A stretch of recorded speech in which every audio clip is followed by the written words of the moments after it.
care. I couldn't give her monkeys myself. I'm kidding. Right.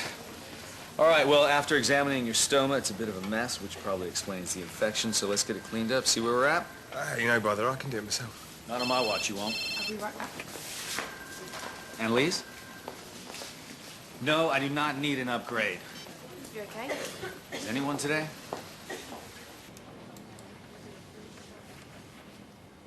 Heartbeat's regular, BP's dropping. He's displaying some signs of respiratory distress.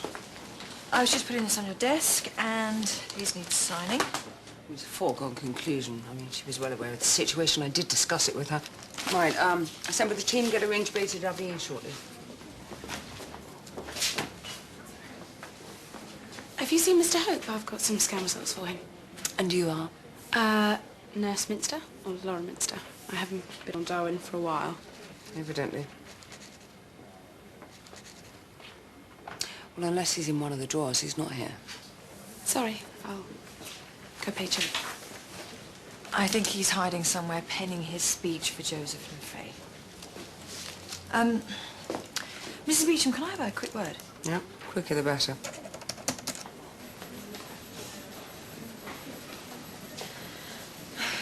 Got an appointment with a stoma bag. Never remember where they keep them. Here. Thanks. Have you thought any more about taking time off? No, I told you I'd rather work. What? How about seeing a counsellor? Come on, mate. Plenty of people see counsellors after something like this. I mean, if you want, I could come with you. But if you need help, then you go. Me, I'd rather not talk about it, okay? Well, I know you. It's because you think it's your fault. No, it's because there's nothing to say. Well, you can't keep running away every time someone mentions Maddie's name, can you? Do you know, if that was the case, then I wouldn't be doing the speech tonight, would I? No. I'm going to say something later. Okay. Yeah, so you can tell Mr. Cullen that I'm onto it, okay? It's just I have done extensive research into this procedure during my elective. You have? Absolutely. I work with Dr. Dacre at Charing Cross, who specialises in aortic root replacements. Yeah, good old Dacre. Exactly. He was hardly cutting edge. Yeah, well, that's an understatement. It's just this would be invaluable to me. I'm extremely keen to cite some of your initiatives in my PhD. Are you? Oh, yeah. It'll distinguish my work from others in this field in a decisive way. I just can't afford to pass up an opportunity like this. No, indeed. And you know you'll never get less than 100% from me in every way. Oh. Keen as ever, Miss Naylor. Well, I want to be where the future is. Besides, Mr. Griffin won't be Director of Surgery forever. And I think it's fair to say that Mr. Burns' mind might be on other matters today, understandably. It's very gracious of you. Right, you're familiar with the mental procedure, then? Yes, I am. I've been up and he's doing ever so well. And when they give him the all clear, they're going to set up a cot right here beside him. Here, let's ask the lady. I like Lingford. She likes Lincoln. I know she's under, but I think she can still hear me. BP's dropping steadily. Right, Miss Stewart, should we just step outside for a moment? Thank you very much, Miss Naylor. Yeah. No, Okay, so as you know, we were hoping that once the baby was delivered, it would relieve the pressure on your wife's heart. Miss Byrne. Yeah. Goodbye. Sorry, my bathing suit. But I feel we are just delaying the inevitable. Now, this is a complicated procedure, and I'd like it explained step by step. Miss Naylor, if you would. Mr. Byrne, I'd like a word. Right. Well, I'd like to perform further tests. Further tests? Do you think that perhaps this has anything to do with Ben's sarcoidosis? That is a possibility, but if it were the case, I'd expect you to be far more unwell. Okay, so that's good, right? It could be a detached retina or something. Detached retinas would lead to flashes of light rather than blurred vision. I'm going to lose my sight. Anne. Sorry. Really, there's no point in me giving you a diagnosis before we get the test results. Yeah, exactly. One step at a time, eh? Now, after we open the chest, the heart and lung machine will cool your wife to 18 degrees when we'll stop her circulation. While she's cool, we'll replace the aortic root. So sorry, my dear. I'm afraid that means nothing to me. Of course. Well, if you think of your heart as the engine, then the aorta is the petrol pump, and the aortic root... The nozzle? Yes, if you like. That's the part we have to replace. When we warm Ella up again, we'll get the chance to see whether the replacement has actually worked. Mr. Stewart, could we...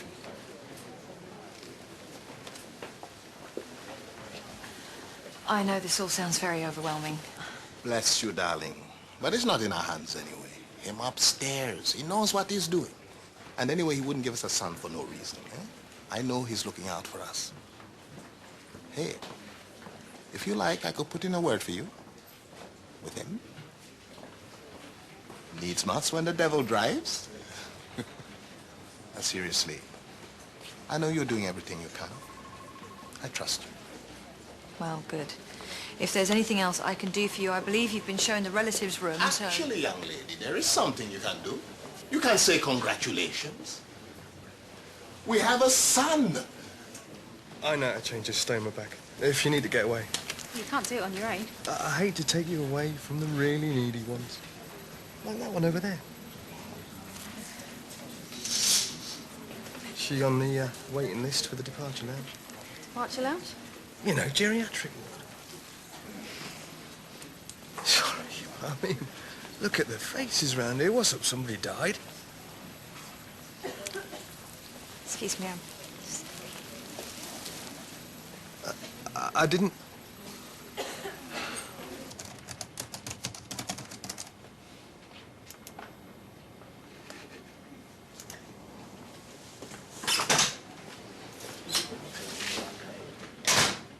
Brushing up. Never hurts to reacquaint yourself with a procedure. You sure you know what you're getting yourself into? What do you mean? Cooling a patient to 18 degrees inherently increases the risks of stroke and neurological complications. Both Mrs. Beecham and I are well aware... If you don't mind me saying, Mrs. Beecham needs to know the full extent of your ability. Otherwise, the patient's life is at risk. The safe time period is so short, the complex aspects will need to be dealt with at great speed, Jack. Exactly how it was done at Charing Cross. Mrs. Beecham has agreed to let me observe. Is this about me pushing your legs from under the table? Old habits die hard. Well, if Mrs. Beecham feels that I'm the right person... Oh, it's her call, naturally. You've got to grab your chances while you can. Oh, sure. You go ahead and grab it.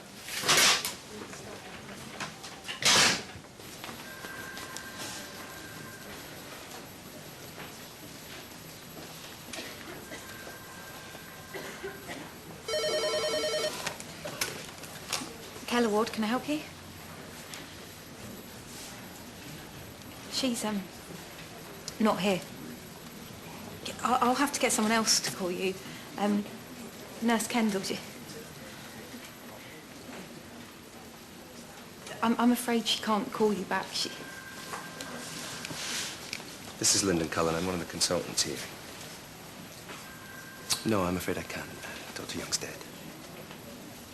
If you call the main office, someone will be able to arrange a follow-up for you, okay? Yeah, thank you.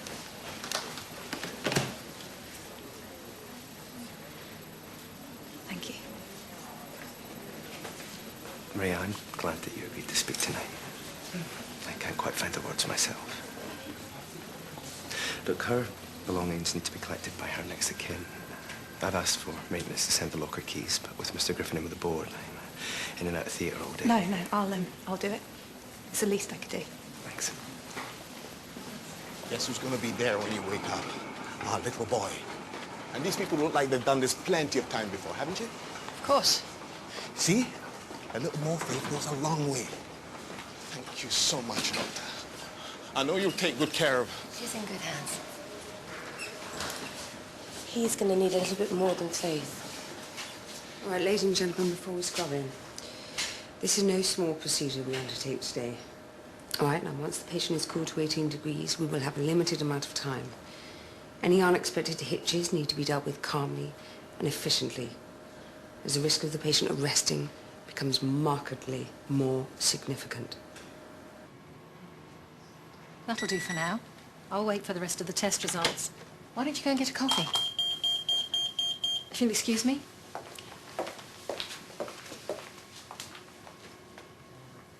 Land ahoy. Just think if you get to keep the eye patch, you can hire her out for children's birthday parties.